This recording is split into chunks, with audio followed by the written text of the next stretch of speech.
love of all things global. Was raised living in different countries.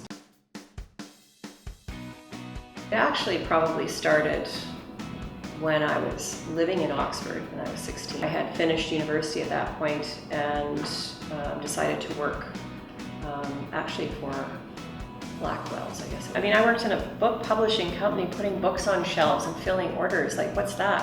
But in the evening, I'm meeting with people and I have my own place, and you know, all of these things help you soak up the culture. And the culture is where business is done, right? That's where it's done. It's not done out of a book.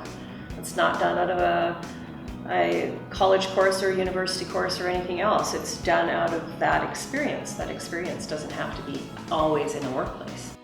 You know, it's a long-winded, roundabout place to say that I started very young, having exposure to international communities, but that interest continued to be fueled in my first part of my career, which was working in the government.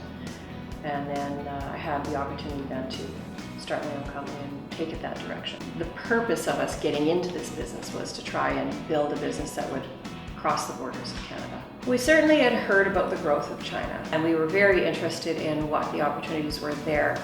We have people here from other cultures who can tell us all about those cultures and who can actually set up the network for us in those other countries.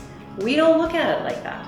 And a lot of companies don't look at it like that. They look at a skilled worker as being somebody who can fill a skill gap that they have in their company.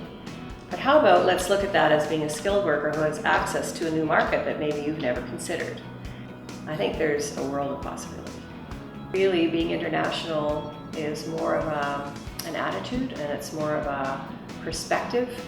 And you know, where's technology going to be in 5 years? I mean, you might be able to just jump into the internet and have a swim through a variety of cultures and pick up a lot of information and great connections that way. I think international careers are going to be the norm in 25 years.